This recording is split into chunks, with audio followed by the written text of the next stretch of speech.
At Giant Eagle, we've always loved our perks. Now we're excited to welcome you all to the future of loyalty with My Perks. There's no math, less rules, and more perks. 50 perks equals $1 off your total, and there are no limits. Plus, you earn perks even when you redeem, so you're always building rewards towards free gas and groceries. Guests who earn the most perks can now unlock My Perks Pro, and pros get even more pumped-up savings. Visit gianteagle.com/myperks to switch today. For the ones going above and beyond. For the ones reaching out, helping out, and lending a hand. For the ones people count on. You can count on Grainger. Grainger offers supplies and solutions for every industry. Backed by 24/7 customer support and specialists to help with hard-to-find products. Because you've got everyone's back. We've got yours. Call, click Grainger.com, or just stop by. Grainger, for the ones who get it done.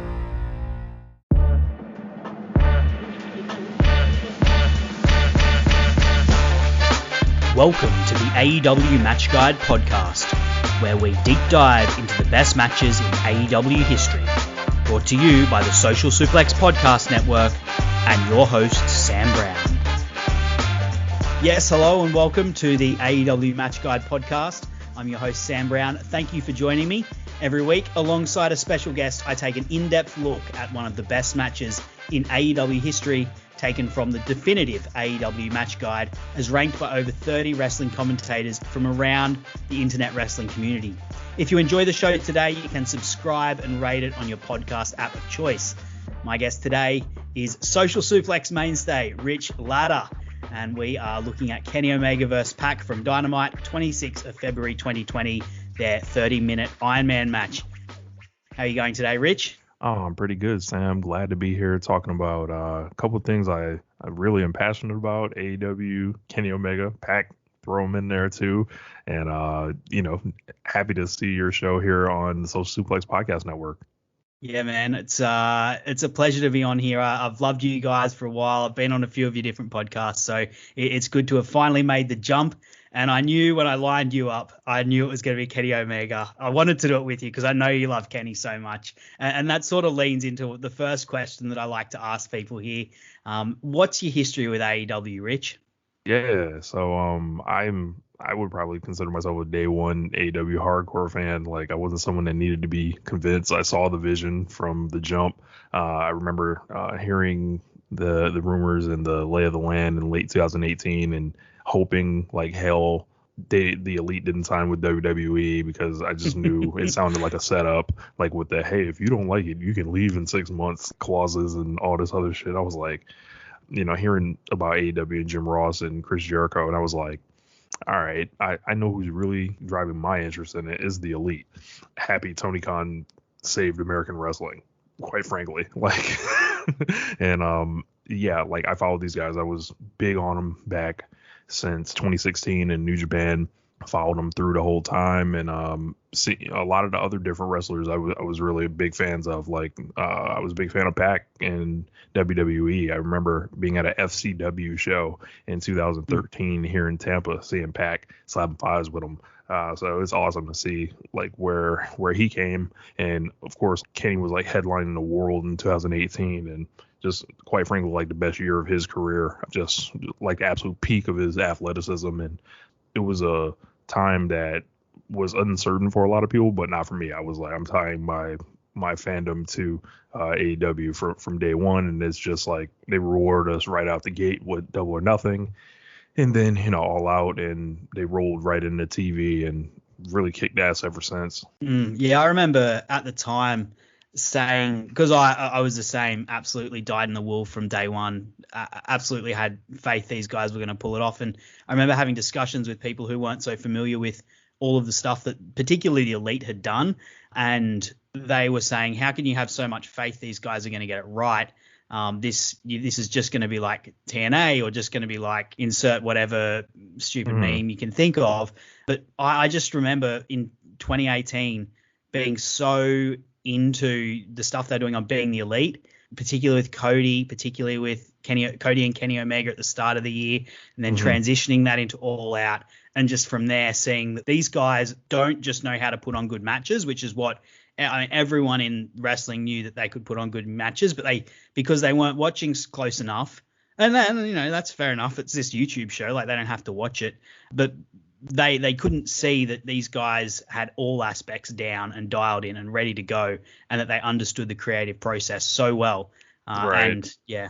Speaking of that Cody and Kenny feud, like there have been few feuds in my adulthood that have like marked me out the way that one did. Like I'm about as hardcore of a Kenny Omega fan as you can get, and like Cody was like the height of frustration, like in the ring, out the ring, just like hearing the promos, like and just like the audacity and absurdity of it to me. And then you know they did big business in two big American cities, like set the gate building record for Cow Palace, and I was actually at the New Orleans one in Ring of Honor, and like the crowd was very hot in both, and it was just like they've got two slots on the card field. They've got the Bucks at least. They've got Hangman too. So like I was like the outline's there. They've got Jericho. Like the outline for greatness is right there. Yeah. And then the match that we're discussing today actually comes relatively early in their run. So it's, as I said, 26th of February 2020. So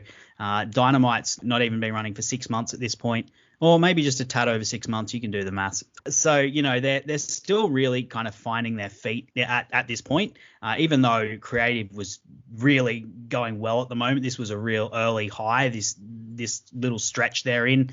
But to introduce this match specifically, Kenny Omega versus PAC in their Iron Man match, it was rated 4.7 by Big Papa Dave. Dave Meltzer on Wrestling Observer. Grapple, the moment, is rated 4.44. Cage match, a 9.2. On Wrestling Headlines, in the singles match of the year for 2020, it was rated in third. And ultimately in the definitive AEW match guide, it came in eighth, one of the highest placing singles matches there. In terms of the actual build-up to this match specifically, of course, Kenny Omega and PAC met for the first time and wrestled for the first time at All Out, where PAC was the last-minute replacement for Jon Moxley, who had to pull out, and recorded an upset over Kenny. He beat him with the Brutalizer, which was PAC's new finishing move that he debuted there. And PAC, throughout the early days of Dynamite, would continue to assault Kenny Omega, even throughout Omega's program with Jon Moxley. There'd be times where PAC would involve himself, just sort of a real agent of chaos there. And he would be someone who would dog Omega.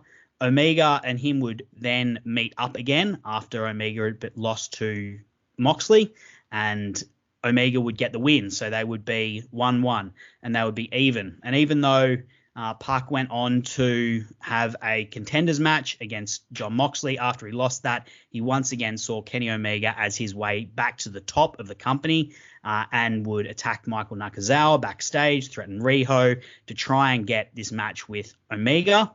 Simultaneously, Omega had won the tag titles and was entering into a feud with the Bucks. So there was sort of a lot of things going on here. Got Kenny Omega trying to focus on multiple things at once, really trying to focus on the tag team, but having his attention pulled by this agent of chaos, PAC, who's just delivering these really fiery promos at the time, and doing all sorts of dastardly things to try and get Omega's attention and work his way up the singles rankings. Rich, for this match in particular, if you cast your mind back, what did you think of the build-up for it? So I thought it was a very kind of unique build-up because it clearly wasn't the priority of Kenny Omega. It was like this thing that was pulling at him that it was like narrative, like he's in the tag team dealing with like his friends like breaking down around him, and he's having a lot of difficulty with that.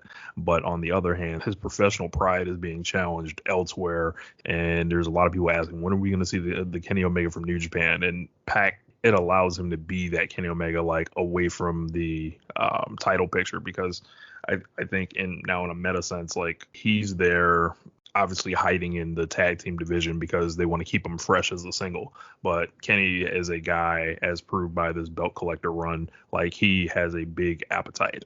He has to be able to really express himself creatively, and outside of his main focus, which was the tag stuff, PAC was another way for him to express himself creatively. And for PAC, it was a thing to keep him at the forefront of everyone's mind, like, hey, this is not a junior heavyweight anymore. This is not someone that was ducked off in 205 Live. This guy is somebody like that the company really values, believes in as a worker, was a champion in Dragon Gate, and we're going to treat him with a certain level of respect by always tethering him to a guy like Kenny Omega, because we know both of them at this point had 2 great matches. That submission shock was like one of the most shocking results I remember at the time, and it was just like, I think that was big for AEW, letting people know anything can happen, anyone can lose, like no one's exempt, like this isn't a I think that quelled a lot of people that, oh, the Elite are just gonna beat everybody, and I'm like, man, you guys just don't know them, like, and this isn't Jeff Jarrett rolling over everyone. Correct. And then I really like their rematch too, and it was like their rematch I think is like the slept on match. Like it was the day before Thanksgiving, I believe, in Chicago, and it was just like a quaint, nice TV match. And then this one was like, okay, we know that they're gonna get time, and then they presented this match unlike almost anything they did to that point. Like the only thing you could argue was like Phoenix and Nick Jackson, and this was like double the length of that. Yeah, I'll pull the reins up there before we get into the actual match. I did want to bring something up, and you did reference it, and PAC actually references it in one of his promos. He says, the word is that you've lost a step, Kenny. And that was some of the discourse at the time. And, they did have the 2 matches earlier, but I think it's fair to say, and both of us are big Kenny Omega fans, they weren't the absolute blowaway classics that we probably hoped they weren't. And Kenny Omega wasn't quite on, like his 2018 G1 form where he's just blowing the roof off every single night. And there's a lot of people tuning in who are like, who's this mythic god of wrestling that we've been told about? Where's the New Japan Kenny Omega? What did you think of that discourse at the time, Rich?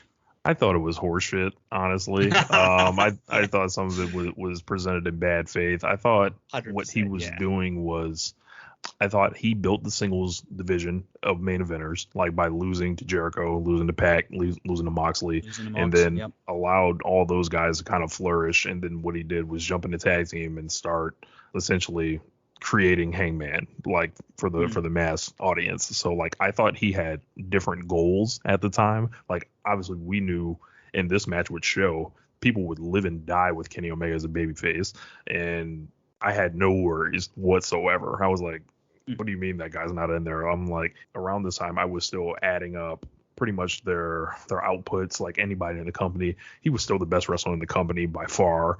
And it was just something like, when you're a Kenny Omega fan, you learn what to kind of tune out and what to like actually pay attention to, and that fell under the tune out folder. Maybe you get muted on Twitter for that for a little bit if you for that take. So yeah, look, and I just wanted to add, I loved PAC at this point. We will talk about PAC in sort of the blow up of this match and what's happened and where this match fits for him in AEW. He's had a bit of a tinged by bad luck run. I loved him at this point. His promos were just so fiery and so dark and gritty and grimy. And as I said, he was just this agent of chaos who would show up, who would take somebody's head off. He would go to any means to get what he wanted. I really loved him at this point. And I loved this version of his character, which, I can't not say is an extension of the character that he had in 205 Live, which was such a good little run that he had in WWE that doesn't get the respect that it deserves. Yeah. And then he went to Dragon Gate, of course. But yeah, look, this is a great version of his character. I just could not let it go without mentioning that. Before we get into the match. Like he was a dude that came out in the first press conference as well, in his ring gear, ready to go, swolled up, shredded. And I think PAC he's one of the best wrestlers going, and this was another opportunity for him to show that. Absolutely. Well, let's get into the match. It kicked off Dynamite. So it was the first match of the night. Both men got big introductions. Kenny was wearing these really nice white tights, which I think it was the first time he'd worn them. Yeah, and these have become big match tights for him. He only busts out the white tights for certain at certain points. Rich, what did you think of this one going first, and just sort of the overall presentation for this match? I thought it was a great call. Remembering this show, this was in Kansas City. This was the last show before Revolution, and AEW is coming off this insane stretch, like just some of the best television you've ever seen. And it was like, I felt like they were like, let's throw the format out. Like, let's not wait until the main event. Let's go ahead, give it to them right off the rip. AEW is known to put like a really great match out first anyway, so it fit into that. And I liked the choice for it to open, because you got to do pretty much everything you wanted to do with only one commercial break. Yeah, it was a very smart move, and as you said, it really fits the template that they've had, where they often have that absolute real banger early on, and having such a big and long match early is something that they've more recently gone to as a way to, one, draw people in, but also two, do these really high profile singles matches with minimal advertising, which is, absolute win for the fans. So that can only be a good thing. I watch on Fight TV anyway, so it doesn't matter too much for me. But as I said, big introductions for them early on, just really spotless, immaculate chain wrestling as you would expect. I loved in particular that PAC specifically developed a submission to counter the one-winged angel, and he's, constantly working to get that. So Kenny, he's the first one to hit any sort of really big move. He hits a tope to the outside, and clearly is the early leader in the match, hitting PAC with a number of big moves: Kataru Crusher, Dragon Suplex, and it's just so effortless. These two have just absolutely immaculate chemistry. We mentioned it before. At this point, I think these two were by far the best workers in the roster. If you wanted to put on a match like this, then these were the two guys to get it done, barring the guys like Phoenix, who were in the embedded in the tag division at the time. These were the singles workers that you'd put out there for something like this.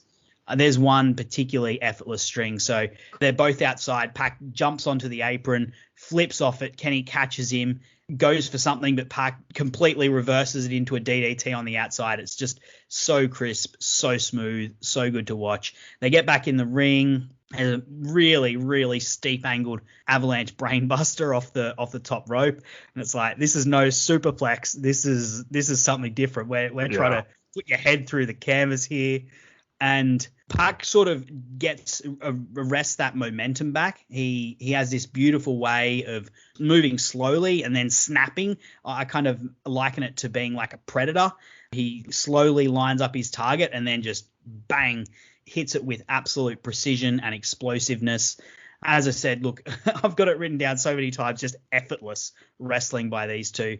One thing that stood out for me was the pace. The first 14 minutes of this match was like just nothing you've ever seen at the time. Yeah, it was like they were emptying the gun immediately. I just remember liking the strikes a lot.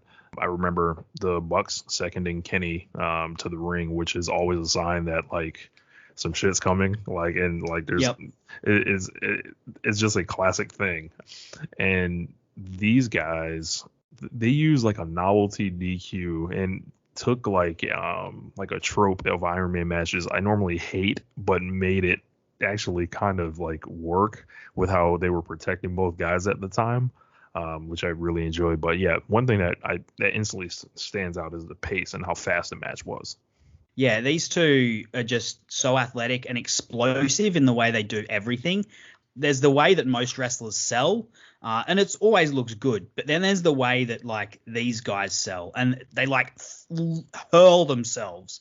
They don't just fall on the canvas. They hurl themselves, and they contort their bodies, and they explode into the cell. And it just gives everything such an explosive feeling. It makes the opponent's offense look extra devastating, but it adds to that freneticism and that athleticism and that pace to the match that you're talking about. And this one, I think this match just accelerated really well early on.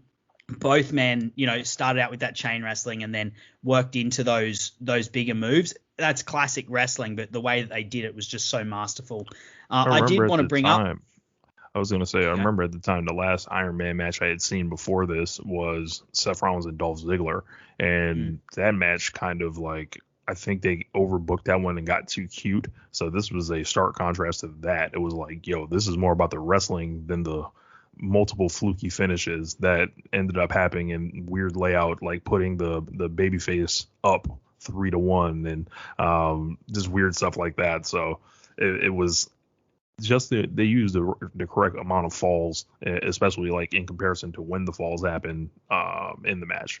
Yeah, I actually like that match, the one you're referencing, but I understand the criticism to it. Like when you've got guys like this, if you're wrestling a half-hour match, they shouldn't be having 7 falls in it, because these guys in a normal singles match, they'll go for 20 minutes, only have 1 fall. So there's you can't get too cutesy with it, even when you've got a crowd that is on your side and this crowd's into this match and is going with them and letting them tell the story they want to tell.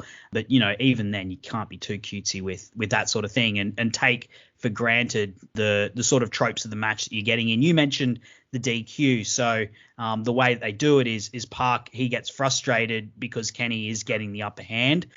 He takes out a chair, hits Kenny with the chair, gets disqualified. But then as soon as the bell rings, he drags Kenny in for his Black Arrow and gets a second fall. So the first fall 1-0 due to the DQ, and then immediately levels it up 1-1.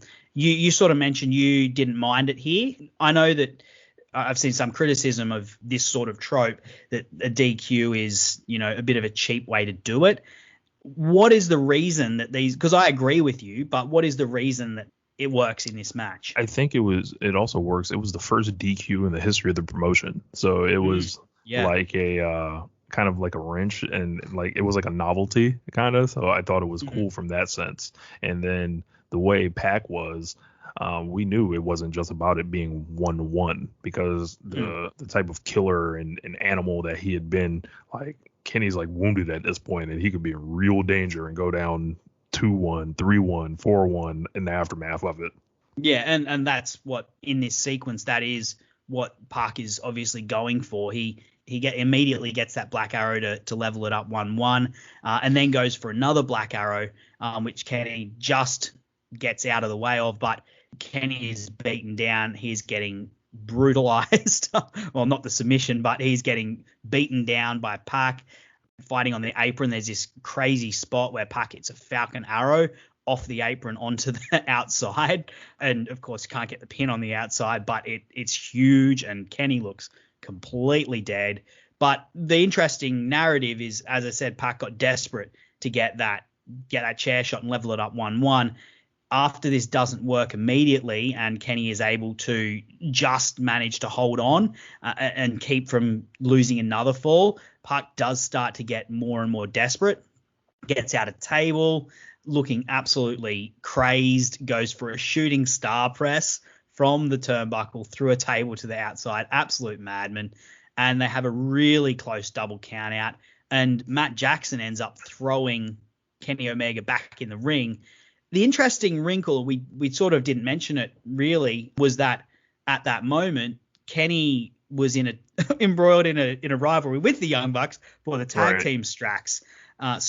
So having that happen it's an interesting sort of wrinkle, and it shows the way that AEW books and treats its characters, where these guys aren't one-dimensional characters. Like you can have more than one relationship going at once, right? And you can have complex relationships as well, where like you are two really close friends that are in a rivalry that's getting heated, and this one was getting really heated, but at the same time you still have love and respect for each other, and you'll still second the guy to the ring for another match and help him with that. Although you could say, and I think one of the commentators even says this, is that like he's getting thrown in almost for more punishment as well. So yeah.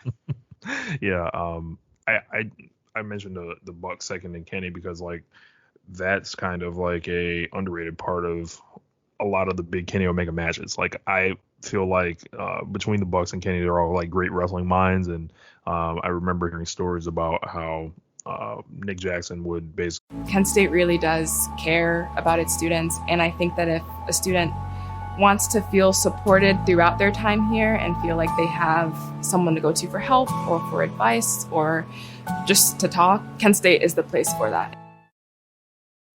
Describe Kenny telling him the entire layout of Okada Omega like the night before it happens, and he's like, "Yeah, man, that sounds like a match of the year." So it's like they're literally his coaches when he's out there, and I just think that's a really cool thing. And this was like the first time it happened in AEW. I don't know if it's happened since, honestly. Like as far as like the pure seconding, like I'm not talking about like them running in and shit like that. Like I wanted the Bucks to second Kenny against Danielson last week. But it was Callis, so yeah. But yeah, I'm just trying to think if that's happened since then. I can't think of any. Geez, imagine if this didn't happen, but imagine if when Kenny and Hangman were having their one-on-one match. Imagine if the Bucks had seconded there. That was a big point of contention, like on Being the Elite. Like the Bucks told Hangman like we only second one wrestler. Like and it ain't you. Not you. Sorry, buddy. Anyway, yeah, look, as I said, PAC is getting a bit desperate and is pissed at this point, particularly when Mac Jackson throws Kenny back in to avoid Omega getting counted out. PAC goes for another Black Arrow, but in the time that he spends setting that up, Kenny gets his knees up, and then that's when Kenny starts to fire up, gets a huge V-trigger. One of these V-triggers is actually the logo that we used for the original Match Guide Countdown that you can read on Wrestling Headlines. I couldn't pinpoint exactly which one, but there's a number of really snug V-triggers that get done here. No one hits these knees. A lot of wrestlers try and hit these knees. No one hits it like Kenny Omega does. And we start to get the one-winged angel sequences, which is when a Kenny Omega match is really, really heating up and really cooking with gas. PAC counters one into a poison rana. He counters one into a brutalizer, gets the brutalizer in with 2 minutes 30 to go. Rich, was there any point in this match where you thought, oh, geez, PAC might just pull this one out? This one might not be one for the good guys. Yeah, I was terrified pretty much from the point the DQ and the Black Arrow on. Like it was like totally up in the air because I'm thinking, well, why would Kenny win? He's he's got this whole tag team thing still going here, and this was just a battle of equals at this point. Yeah, and as I said, PAC locks in the brutalizer with 2 minutes 30 to go, and they remain in it pretty much until the end of the match. Like anyone who says that Kenny Omega is the one that gets it. I've never really heard it leveled at PAC too much, but it's the styles that these guys have, that sort of light heavyweight style that gets done up into that frenetic athletic style. It's all spot fest, no psychology. These guys are selling this for 2 minutes at the end of the match, and the crowd's going mental, going bananas. Living and dying. Yeah, trying to get Kenny to not tap out. And I love the way they're struggling against this. You can see, like, with the Boston Crab or the Sharpshooter, you can see them like walking to the ropes, and you just take it because it's like, well, it's wrestling. It's like an Irish rip. You just take that's happening. But that's not what these guys are doing. These guys are rolling around like it's a jiu-jitsu match. They're trying to get to the ring, struggling.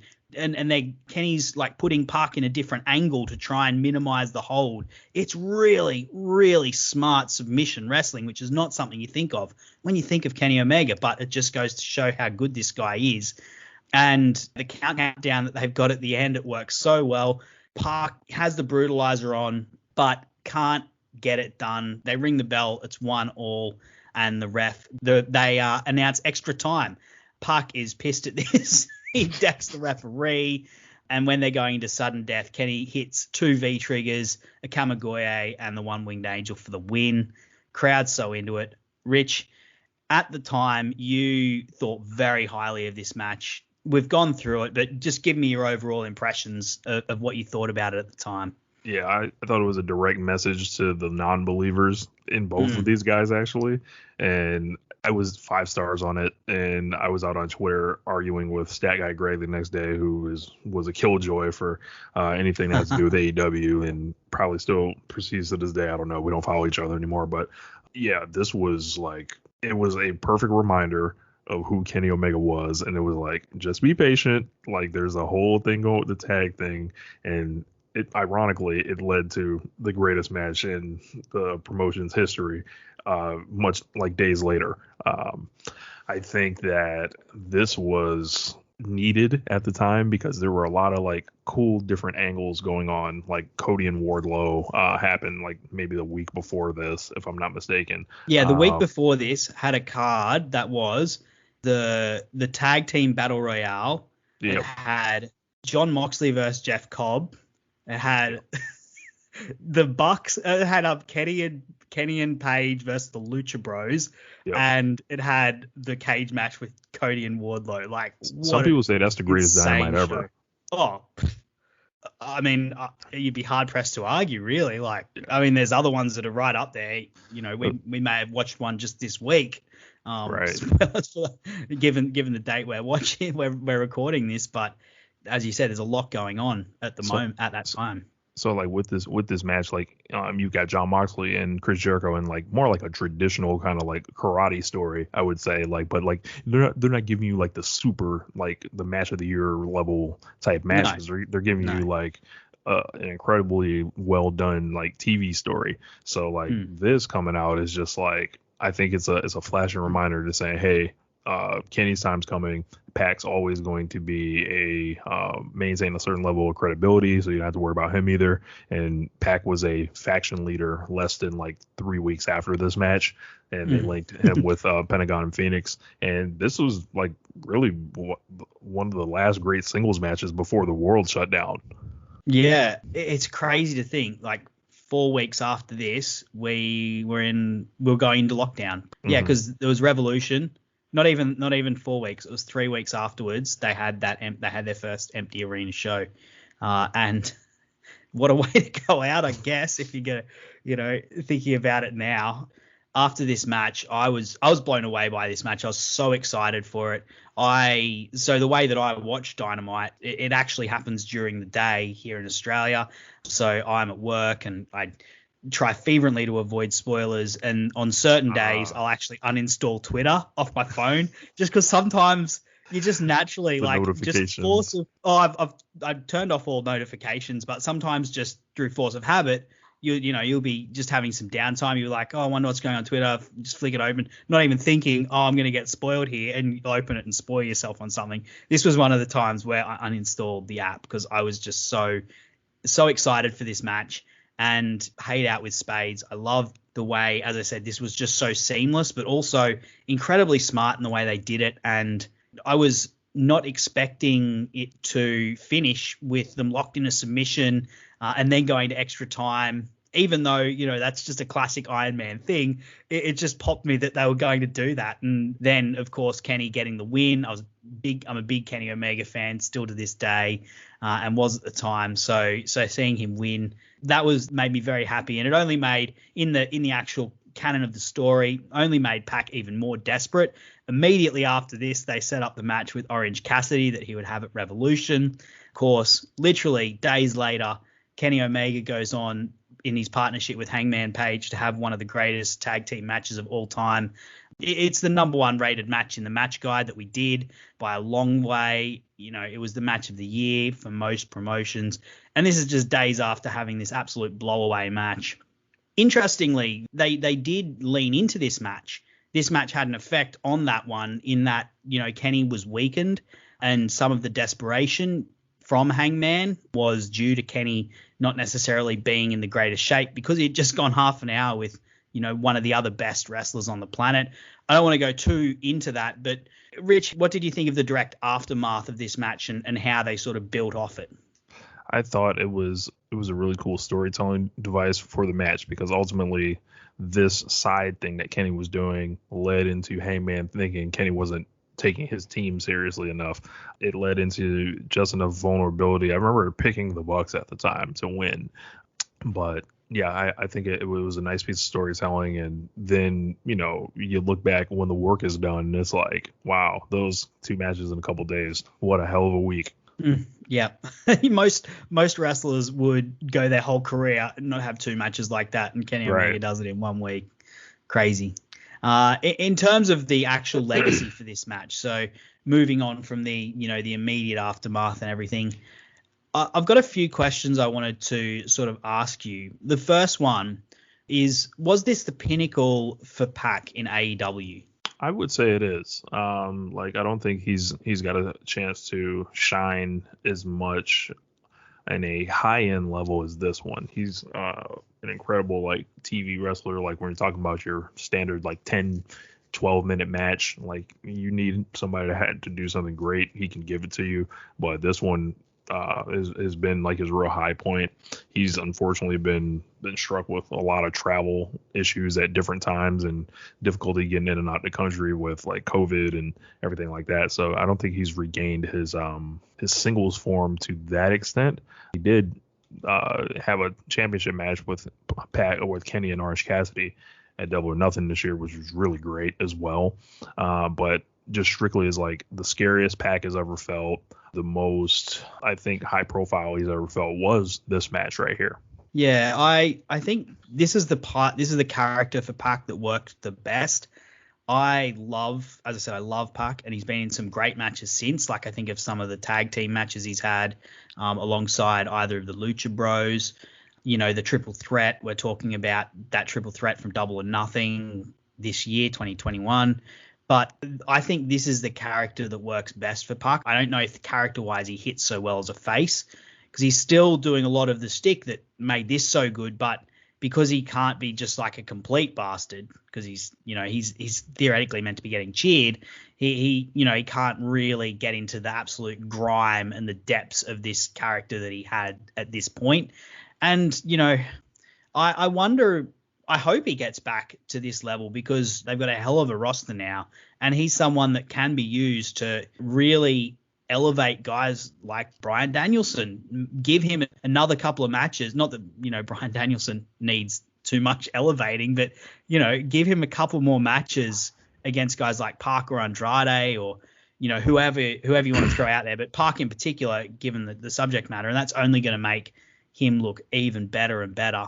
I kind of like the face role for PAC, because I've always thought he's had electric offense. I like him being a heel, and I like the slowed down stuff sometimes, but sometimes I want to see PAC just go crazy at the peak of his athletic gifts while he still has them. So I think that working in that style in his mid to early to mid 30s, with the heel stuff, probably saved him a little bit for now when he's turning face.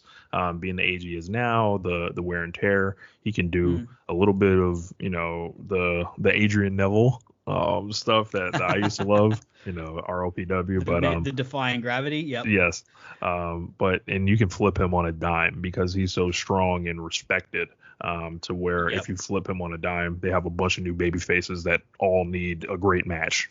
Mm-hmm. That's fair. I think it's partly I love the grimy, vicious, dark heels.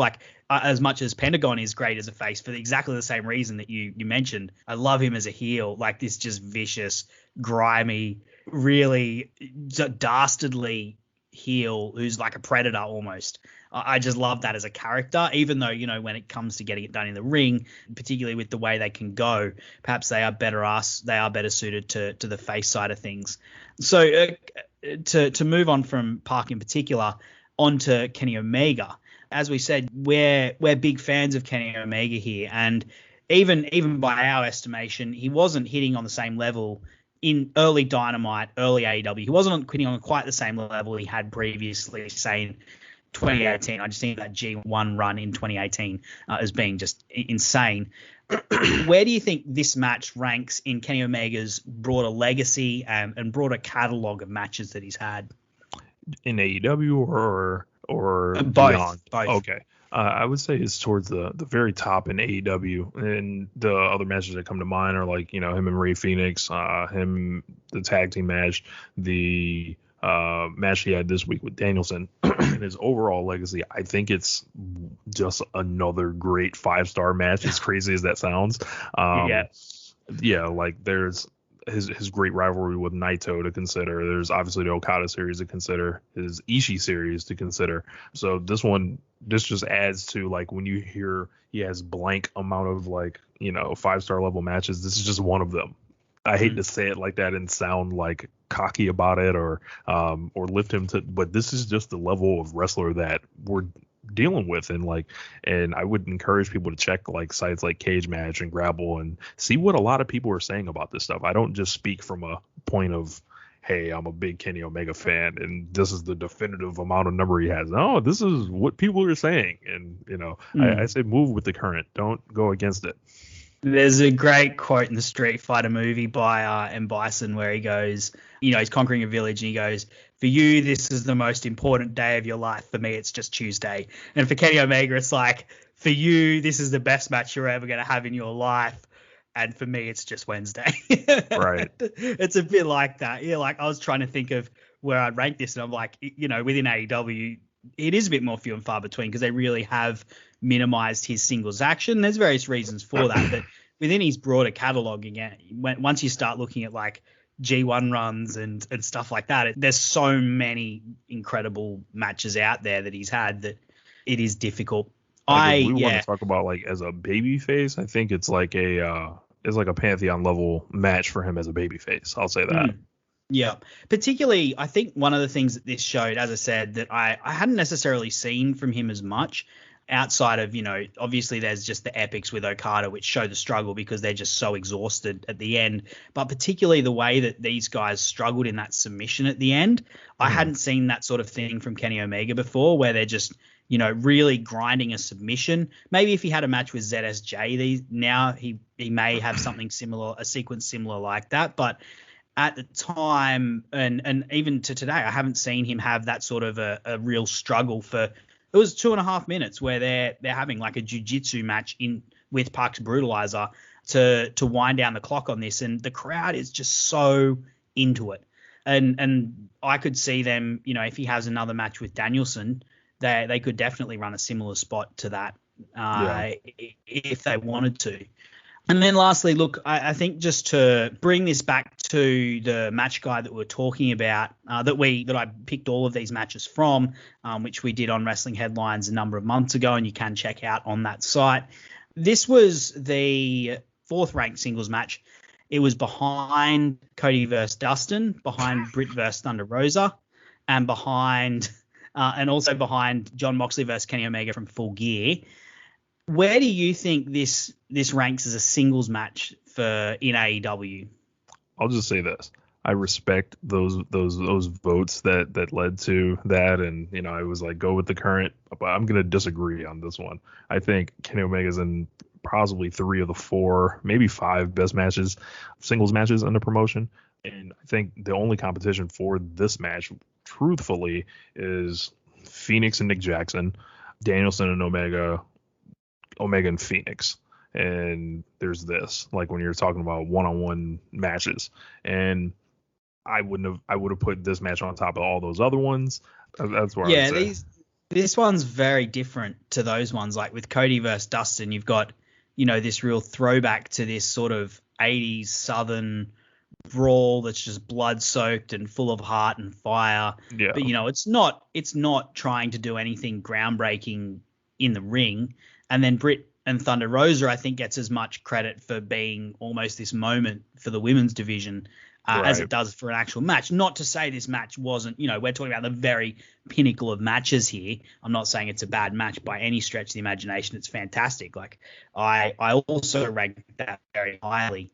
But it's a very different style of match to this, which is a very classic Iron Man match that's, focusing on the work, focusing on the athletic contest between these two. That's always going to go a little bit farther people who are in their prime. Yeah.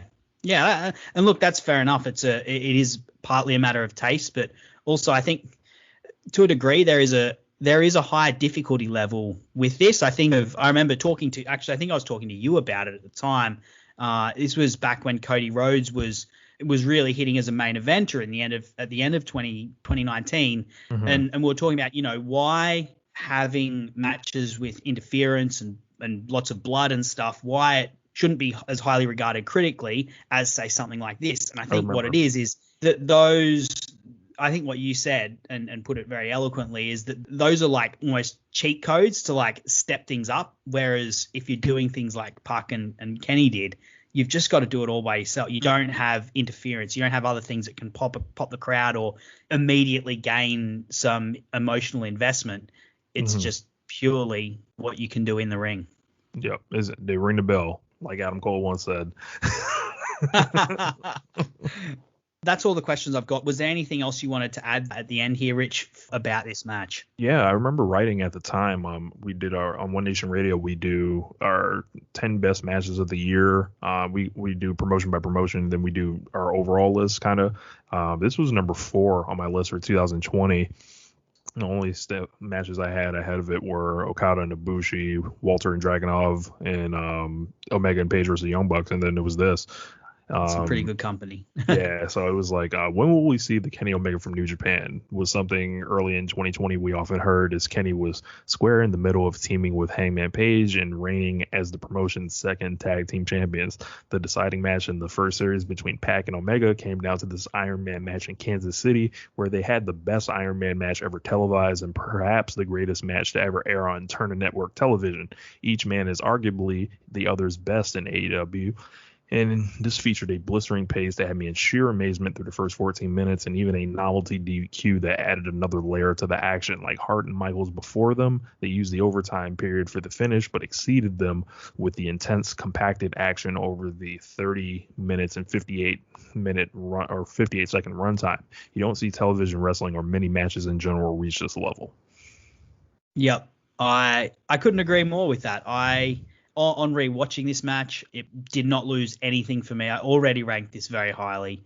It was right. It's still right up there. Watching this, if anything, it only gave me a greater appreciation for what these two did in the ring. I'm happy to leave it at that. If you're happy to leave it at that, Rich, give us your plugs. Tell us where the good people can find you. Sure, man. You guys can find me at Rich Latta 32 on Twitter. I've been sending a lot of tweets out, getting a lot of likes lately. Appreciate that. You guys can check out One Nation Radio here on the Social Suplex Podcast Network with my host, my co-host James Boyd. We talk about AEW, we talk about Stardom, and the big news in wrestling, and rap and whatever else comes to mind in life. So it's a grab bag sometimes. Yep, it's great. Yep. Definitely check it out. And look, you can follow me, Sir_Samuel, on Twitter. As I said at the start, if you did enjoy what you've listened to today, please subscribe. And if you are on a podcast platform that has reviews, please give it a review. That would be most appreciated. And hit me up on Twitter if you've got any opinions on this. I'd love to chat in depth about these matches. That's the reason I started this podcast. That's the reason I do it. And thank you very much for listening. Thank you very much for coming along today, Rich. I really appreciate having you on. Oh, man, glad to join. Glad to have you here. Excellent. And we will see you again next week for another match from the AEW Definitive Match Guide.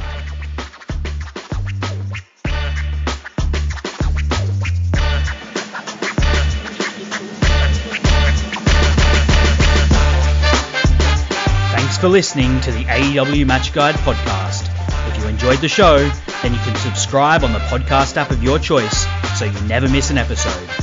Also, feel free to let me know on Twitter at Sir_Samuel. I'd love to hear from you. The AEW Match Guide podcast is brought to you by the Social Suplex Podcast Network, where you can find many other fantastic podcasts discussing not just AEW, but all parts of the world of professional wrestling. Looking forward to seeing you again next week. I'm Sam Brown.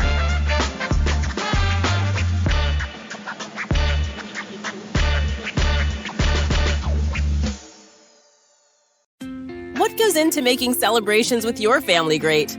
Kohl's has the answer. Discover super comfy bedding from the Big One for your guest room, Keurig coffee brewers for mornings spent together, and Bissell floor care for cleaning up after the fun is over. Oh, and really great gifts your family will love. Order online at Kohls.com and choose fast and free store pickup, or head to your nearest Kohl's store today.